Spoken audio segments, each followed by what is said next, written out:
शुरू करते हैं आज के डिफेंस समाचारों को। चलिए बढ़ते पहले डिफेंस अपडेट की तरफ। इंडियन एयरफोर्स अब अपनी मिराज फ्लीट को बनाए रखने के लिए जो डोमेस्टिक प्राइवेट सेक्टर की कंपनियां हैं उनके साथ कोलैबोरेशन करना चाहती है, ताकि मिराज 2000 फ्लीट का जो फ्यूचर है उसे सिक्योर किया जा सके करीबन 10 साल और, यानी कि अगले दशक तक, जिसमें कि इस फाइटर जेट का जो इंजन है स्निग्मा M53 इसके स्पेयर पार्ट्स को स्थानीय स्तर पर ही तैयार किया जाए, ताकि इंडियन एयरफोर्स इनका मेंटेनेंस आसानी से कर सके। इसके अलावा इंडियन एयरफोर्स की स्ट्रेटेजी ये भी है कि उन्हें इस तरीके के कोलैबोरेशन से स्पेयर्स और जो वेरिएबल्स है उनकी आपूर्ति सुनिश्चित होती रहेगी, जिसका एक बड़ा फायदा रेगुलर मेंटेनेंस और ऑपरेशनल रेडीनेस के लिए रहेगा।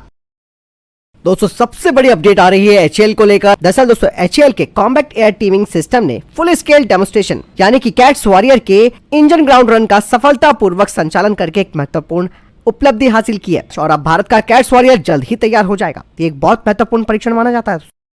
बढ़ते नेक्स्ट अपडेट की तरफ। दोस्तों सोलर इंडस्ट्रीज की तरफ से state of the art composite manufacturing facility तैयार की गई है अनमैन्ड एरियल व्हीकल्स के लिए, यानी कि अब ये कंपनी नागास्त्र 1 लॉइटरिंग म्यूनिशन से मेल UAVs की तरफ आगे बढ़ रही है।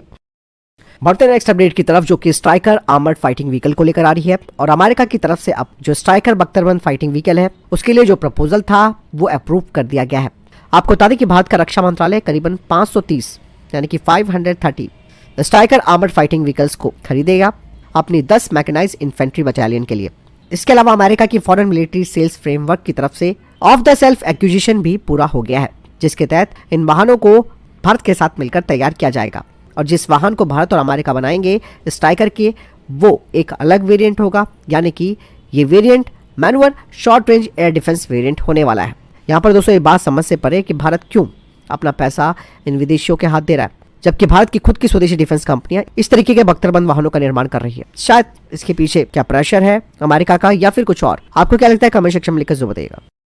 बढ़ते नेक्स्ट अपडेट की तरफ, जो कि अस्त्र मार्क 3 मिसाइल को लेकर आ रही है। दरअसल DRDO ने अब अस्त्र मार्क 3 BRAM यानी कि beyond visual range air to air missile के ग्राउंड ट्रायल्स जो है वो पूरे कर लिए हैं और अस्त्र मार्क 3 मार्क 1 और मार्क 2 से काफी एडवांस होने वाली है। अब कहा जा रहा है कि DRDO इस मिसाइल का test Sukhoi 30 MKI flying test bed से करेगा और अस्त्र मार्क 3 के दोस्तों 2 वेरिएंट होने वाले हैं, जो कि अलग अलग ऑपरेशनल सिनेरियोज में इस्तेमाल की जा सकती हैं, जिसमें कि एक स्टैंडर्ड इसका रैमजेट वेरिएंट है जिसमें कि आइसा सीकर लगा होगा, जो कि 2-वे डेटा लिंक के माध्यम से अवाक्स और लॉन्च प्लेटफॉर्म के साथ सटीक टारगेट ट्रैकिंग और कोऑर्डिनेशन की अनुमति देगा। इसकी रेंज 300 किलोमीटर से ज्यादा होगी, जिसे कि दुश्मनों के हाई वैल्यू वाली टारगेट्स के खिलाफ इस्तेमाल किया जाएगा। वहीं जो दूसरा वेरिएंट है अस्त्र मार्क 3 का, वो है एक बूस्टर एनहांस्ड रैमजेट वेरिएंट, जिसमें कि अतिरिक्त बूस्टर स्टेज शामिल होगी। मतलब साफ है कि इसकी रेंज और भी ज्यादा होने वाली है और इस मिसाइल का इस्तेमाल भारत दुश्मनों के जो फोर्स मल्टीप्लायर साइज के जो थ्रेट्स हैं उनके खिलाफ कर सकता है। हालांकि कहा जा रहा है कि अस्त्र मार्क 3 की जो एक्चुअल रेंज है वो 350 किलोमीटर से ज्यादा होगी। ऐसे में आप समझिए कि भारत मिसाइल निर्माण क्षेत्र में आत्मनिर्भरता की ओर आगे बढ़ चुका है।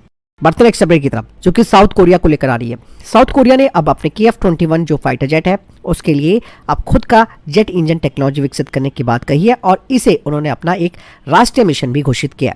मतलब साफ है कि साउथ कोरिया यानी कि दक्षिण कोरिया इंजन के क्षेत्र में आत्मनिर्भरता हासिल करना चाहता है, जिसका मतलब साफ है कि वो अमेरिका के F414 इंजनों पर निर्भर नहीं रहना चाहता है। बाकायदा साउथ कोरिया ने अपने स्वदेशी जेट इंजन विकसित करने के लिए लगभग $2.2 बिलियन का जो इनिशियल इन्वेस्टमेंट है वो भी किया है। यहाँ पर दोस्तों भारत को भी साउथ कोरिया से बहुत कुछ सीखने की जरूरत है, जो कि अपने AMCA फाइटर जेट के लिए एक स्वदेशी इंजन तैयार करना चाहता है। वर्तमान में दोस्तों जो भारत का स्वदेशी कावेरी इंजन है उसे कई तरीके की चुनौतियों का सामना करना पड़ा है और जो प्रॉब्लम पहले थी वो प्रॉब्लम आज भी है। ऐसे में भारत दोस्तों इंजन तैयार करने के लिए यानी कि स्वदेशी इंजन तैयार करने के लिए GE और साफरान और रॉल्स रॉयस के साथ सहयोग करने की बात कह रहा है।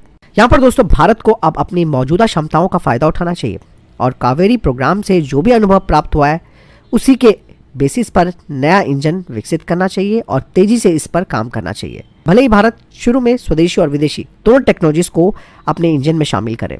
इसके अलावा दोस्तों भारत को भी साउथ कोरिया की तरह टैक्स में भी छूट देनी चाहिए और AMCA फाइटर जेट के इंजन का डेवलपमेंट को भी एक नेशनल मिशन के तौर पर नामित करना चाहिए, जिससे कि इसमें शामिल जो भी कंपनियां हैं उन्हें प्रोत्साहित किया जाए, उन्हें टैक्स में छूट दी जाए, जिससे कि रिसर्च एंड डेवलपमेंट पर जो वित्तीय बोझ है वो कम होगा और निजी क्षेत्र के जो भागीदार हैं उनके लिए ये एक बहुत बड़ा ऑप्शन रहेगा।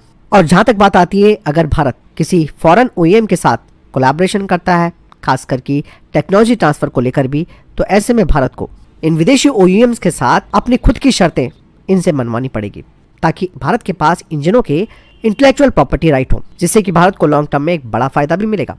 इसके अलावा जो ब्यूरोक्रेटिक हर्डल्स हैं उन्हें भी पार करना होगा। चीजें बहुत है, आप समझ सकते हैं कि अमेरिका कितना ट्रस्टेड है, जिसे देखते हुए अब साउथ कोरिया ने भी अपना मन बना लिया है कि वो अपना स्वदेशी इंजन ही तैयार करेगा अपने फाइटर जेट्स के लिए। तो भारत के लिए भी एक बड़ा सबक है।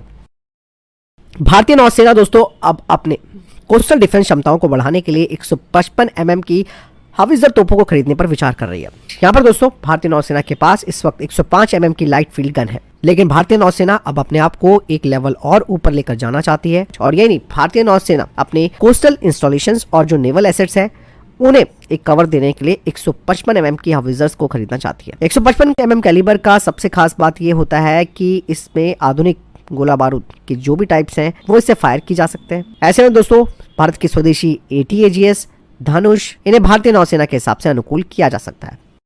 बढ़ते नेक्स्ट अपडेट की तरफ दोस्तों, भारतीय प्रधानमंत्री नरेंद्र मोदी 10 से 11 फरवरी को पेरिस में होने वाले आर्टिफिशियल इंटेलिजेंस समिट में भाग लेंगे और इस दौरान दोनों देशों के बीच बड़ी डील हो सकती है। कुछ रिपोर्ट्स बताती है कि इस दौरान भारत और फ्रांस के बीच 2 बड़ी डिफेंस डील्स हो सकती है, जिनकी अनुमानित कीमत $10 अरब से अधिक हो सकती है, जिसमें कि 26 राफेल मरीन फाइटर जेट्स और 3 अतिरिक्त स्कॉर्पियन श्रेणी की जो पारंपरिक पनडुब्बियां उनका सौदा हो सकता है। और इन सौदों को कुछ हफ्तों में फिर CCS की तरफ से मंजूरी भी मिल जाएगी। ब्रह्मोस मिसाइल को लेकर एक बड़ा अपडेट सामने आ गया दोस्तों।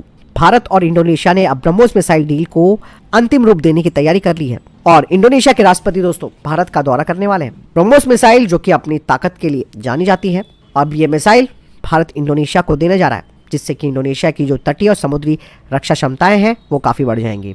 इंडोनेशिया के डिफेंस मिनिस्ट्री की तरफ से भारत को $450 मिलियन के ब्रह्मोस सौदे के संबंध में एक लेटर भेजा गया है और उम्मीद की जा रही है कि इंडोनेशिया के राष्ट्रपति के भारत दौरे के दौरान इस सौदे की घोषणा की जा सकती है। यानी कि दोस्तों फिलीपींस के बाद इंडोनेशिया दूसरा देश बनेगा जो कि ब्रह्मोस मिसाइल को खरीदने वाला है और ये भारत के डिफेंस एक्सपोर्ट के लिए भी एक बहुत बड़ी बात है। बढ़ते नेक्स्ट अपडेट की तरफ दोस्तों, जो कि ईरान को लेकर आ रही है। ईरान ने हाल ही में एक नया वीडियो जारी किया जिसमें कि उन्होंने अंडरग्राउंड मिसाइल और ड्रोन कॉम्प्लेक्स को दिखाया। यहाँ पर दोस्तों ईरान ने कुछ नई मिसाइलें भी तैयार की हैं। बढ़ते नेक्स्ट अपडेट की तरफ, जो कि ईरान को ही लेकर आ रही है। दोस्तों ईरान जो कि ड्रोन बनाने में अब काफी एडवांस हो गया है, उसने एक बार फिर से अपना एक नया ड्रोन दुनिया के सामने पेश किया है। हालांकि ये ड्रोन जो है वो इजरायली ड्रोन की कॉपी लग रहा है, जो कि इजराइल के यूविजन हीरो सीरीज से काफी मिलता है। बता दें कि ईरान का ये जो नया आत्मघाती ड्रोन है उसका नाम रजवान है। रजवान की रेंज 20 किलोमीटर बताई गई है और ये 20 मिनट तक उड़ान भर सकता है, लेकिन ये सटीक हमलों के लिए जाना जाता है। बढ़ते नेक्स्ट अपडेट की तरफ दोस्तों, अभी हाल ही में बांग्लादेश के मवेशी तस्करों के साथ BSF के जवानों की मुठभेड़ हो गई। दरअसल इन तस्करों ने BSF के जवानों पर हमला किया है, लेकिन भारतीय जवानों ने सेल्फ डिफेंस के तौर पर जवाबी कार्रवाई की और तस्करी के प्रयास को नाकाम कर दिया।